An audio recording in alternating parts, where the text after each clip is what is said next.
दोस्तों, पाकिस्तान के इस्लामाबाद के अंदर हुई ईरान और यूएस की मीटिंग फेल रही है। यहाँ पर कोई भी पीस टॉक का रिजल्ट नहीं मिल पाया है, जिसकी वजह से अब डोनाल्ड ट्रंप ने अनाउंस किया है कि वो यूएस की नेवी को स्ट्रेट ऑफ हॉर्मूज पे ब्लॉकेड करने के लिए भेजेगा। मतलब कि ये एक तरीके से ईरान की ही शिप अब ब्लॉक करने वाले हैं। ये बाकी शिप्स को भी इंस्पेक्ट करने वाले हैं, हालांकि किसी शिप को रोकेंगे नहीं, लेकिन बस ये देखेंगे क्या लेके जा रहे हैं क्या नहीं लेके जा रहे हैं। इस तरीके की चीज़ें होने वाली है स्ट्रेट ऑफ हॉर्मूज के रूट पे, जहाँ पर 20% ऑयल सारी दुनिया को सप्लाई किया जाता है। तो यहाँ पर नेटो ने तो साफ साफ मना कर दिया है, ना तो यूके सामने आने वाला ना फ्रांस सामने आने वाला। और क्योंकि पूरा नेटो अगर सामने आएगा तो सभी को एग्री होना पड़ेगा। यहाँ पर 32 में से 2 कंट्री एग्री नहीं हो रही, क्योंकि पूरी 32 की तो बात ही खत्म हो जाती है। जब 2 एग्री नहीं हो रही तो उसके बाद में पूरी नेटो हेल्प करने के लिए आएगी ही नहीं यूएस की, जिसकी वजह से यहाँ पर अब पूरा दारोमदार यूएस ने ही संभाल लिया है कि वो अब ईरान के पोर्ट पे आने जाने वाली शिप को रोकेंगे,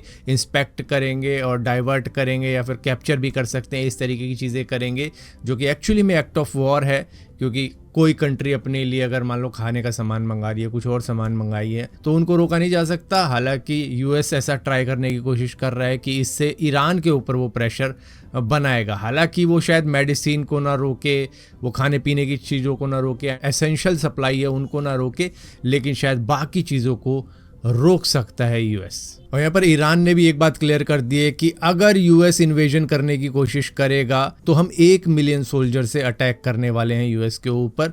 तो अगर वो इन्वेजन करने की सोच रहा है तो ये तो एक बात भूल ही जाए। ऊपर से ईरान ने थाईलैंड की भी एक शिप को उड़ा दिया है, क्योंकि वो बिना $2 मिलियन का टैक्स दिए निकल रही थी, क्योंकि पर बैरल वो $1 मांग रहे हैं जो भी शिप स्ट्रेट ऑफ हॉर्मूज से निकल रही है, जिसकी वजह से थाईलैंड की जो शिप है वो बिना पे किए निकल रही थी, जिसके बाद में उस शिप को उड़ा दिया गया। यहाँ पर ईरान एक्चुअली में चाइना का ही टैक्टिक यूज कर रहा है, क्योंकि चाइना और यूएस डायरेक्टली वॉर में तो नहीं आ रहे, लेकिन वो इनडायरेक्टली कुछ ना कुछ एक दूसरे के खिलाफ करते रहते हैं। अब ईरान भी डायरेक्टली तो वॉर कर नहीं सकता यूएस के साथ में, क्योंकि उस तरीके की मिसाइलें इनके पास में नहीं है।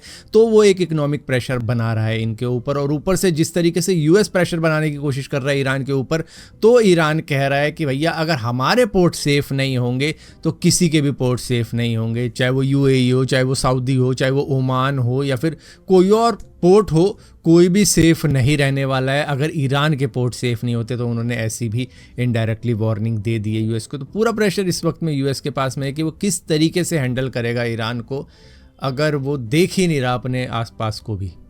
अगर हम नहीं खुश तो तुम भी नहीं होने वाले। इस तरीके की चीज़ें उन्होंने कर रखी हैं। दोस्तों, हमें से बहुत सारे लोग पैकेज बुक करवा के जाते हैं, किसी कंट्री के अंदर घूमने जाते हैं कि भैया हमें बिल्कुल भी खुद से कुछ चीज़ें नहीं करनी है, सब कुछ प्री प्लान्ड होना चाहिए। उस तरीके के प्लान वो ले लेते हैं, जिसके बाद में बेंगलुरु की एक फैमिली ने, जो कि 8 लोगों की फैमिली थी, ऑलमोस्ट 50 लाख रुपए का पैकेज ले लेते हैं। मतलब इतना खर्चा हो जाता है उनका पेरू के अंदर जाने का, जहाँ पर बेंगलुरु के अंदर उनको फ्लाइट पे बोर्ड करने ही नहीं दिया जाता है, क्योंकि वो जो KLM रॉयल डच एयरलाइंस की फ़्लाइट होती है वो उनको चढ़ने नहीं देती है उसके ऊपर, क्योंकि इनके पास में पेरू का वैलिड वीज़ा होता ही नहीं है। जिसके बाद में ये कहते हैं कि भैया एजेंट ने तो हमें ये कहा था कि इस तरीके से ये सारी चीज़ें हो जाएंगी, लेकिन इनके पास में डेस्टिनेशन कंट्री का वैलिड वीज़ा ना होने की वजह से सारे के सारे इनके आर्गूमेंट धरे के धरे रह जाते हैं, जिसके बाद में इनको कोई भी रुपया रिफ़ंड नहीं मिलता है। ऑलमोस्ट 50 लाख रुपए ही अपने गंवा देते हैं इस पैकेज के अंदर, और ये कहते हैं कि हमने पहले ही इन्फॉर्म किया था, हमने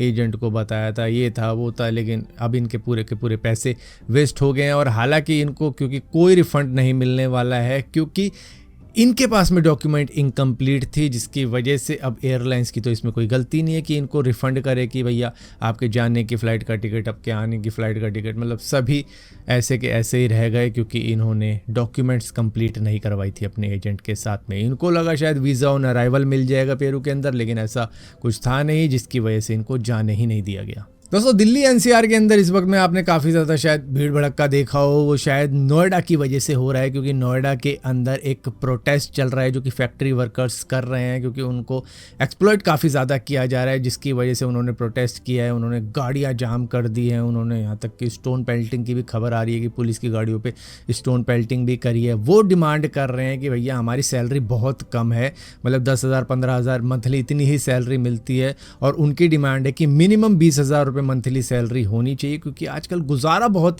महंगा हो चुका है। मतलब आप दिल्ली एनसीआर के अंदर आप 10-15 हज़ार रुपये मंथली में कैसे गुजारा करोगे, और ऊपर से अगर आपके 1-2 बच्चे हैं तो भी दिक्कत भरी बात है, जिसकी वजह से इन्होंने कहा है कि हमारी 20,000 रुपये मंथली सैलरी होनी चाहिए और 12 घंटे का काम नहीं होना चाहिए हमारे साथ में, हमें 8 घंटे का काम मिलना चाहिए। इंसान है और ओवर टाइम अगर करवा रहे हो तो उसका एक्स्ट्रा पे भी मिलना चाहिए। तो ये 2 डिमांड सिर्फ इन्होंने रखी है कि 20,000 रुपये मिनिमम सैलरी होनी चाहिए और ओवर टाइम का पेमेंट होना चाहिए। तो इसी बात को लेकर इन्होंने काफ़ी ज़्यादा प्रोटेस्ट किया है, जिसकी वजह से 6-6 घंटों का जाम देखने को मिला है नोएडा के अंदर। दोस्तों ये एक वीडियो एक फॉरेनर ने बनाई है, जहां पर ये लेडीज़ आपको देखने को मिल रही होगी कि पूजा कर रही है। उसके बाद में मिट्टी के अंदर, जो कि ऋषिकेश का ये घाट है, वहाँ पे किनारे पर ये कुछ चीज़ें गाड़ देती है जो कि बायोडिग्रेडेबल नहीं है, मतलब प्लास्टिक वेस्ट वगैरह वो गाड़ रही है। क्योंकि आजकल यही हो रहा है, मतलब आजकल के बहुत पुराने वक्त से यही सब रीत चली हुई आ रही है कि पूजा पाठ का सामान आपको सीधा ही गंगा यमुना में डाल देना है। लेकिन अगर बाहर की कंट्री की आप रिवर देखोगे तो आपको मालूम चलेगा कि वहाँ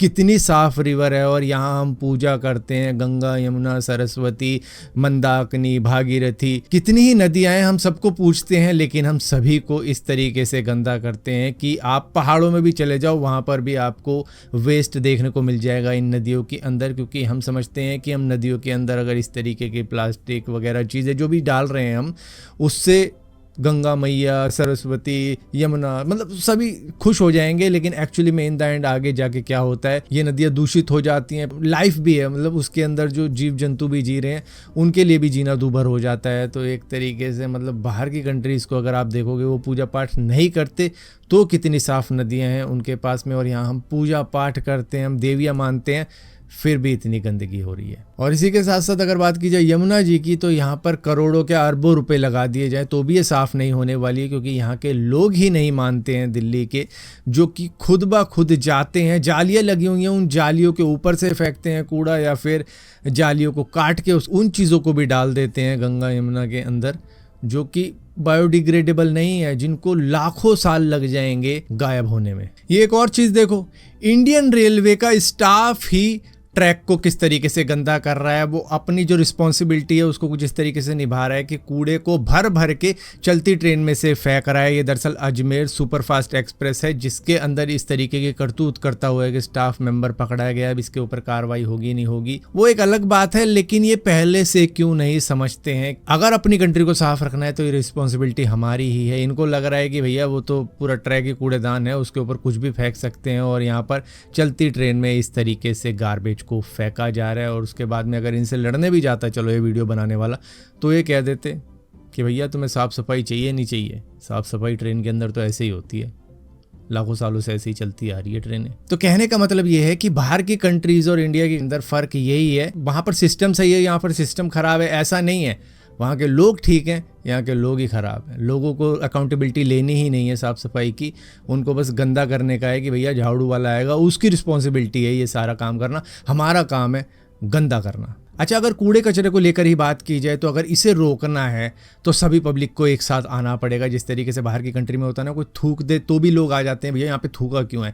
तो यहाँ पर वाराणसी का अगर आप देखोगे ना, तो वहाँ का जो MCD है उन्होंने ऑफर किया है 500 रुपये का कैश रिवॉर्ड, कि अगर आप किसी भी बंदे को कूड़ा डालते हुए उसकी फ़ोटोग्राफ ले लेते हो तो वहाँ पर आपको 500 रुपये रिवॉर्ड दिए जाएंगे, वो भी कैश में। और यहाँ पर कहीं भी पब्लिक एरिया में इस तरीके की फ़ोटोग्राफ की जाएगी तो आपको 500 रुपये मिलेंगे। और हो सकता है शायद जिस बंदे की फ़ोटोग्राफ ली गई है उसके ऊपर ज़्यादा बड़ा चालान हो जाए, उसके ऊपर 5,000 रुपये का चालान हो जाए, तो आपको उसमें से 500 रुपये मिल जाएंगे, 4,500 रुपये गवर्नमेंट की तरफ चले जाएंगे। शायद इस तरीके की स्कीम हो। लेकिन हाँ, वाराणसी म्यूनसिपल कॉरपोरेशन जिस तरीके की चीज़ें कर रहा है, अगर वो हर जगह हो जाए तो शायद एक कूड़े की प्रॉब्लम और कूड़ा कचरा फैलाने की प्रॉब्लम दूर हो जाए। क्योंकि अब यहाँ पर लोगों को पैसे मिलेंगे अगर वो कैप्चर करेंगे इस तरीके के लोगों को, जिसकी वजह से लोगों को प्रोत्साहन मिलेगा कि चलो भाई पकड़ते हैं आज कूड़ा फेंकने वालों को, पैसे कमाने आज।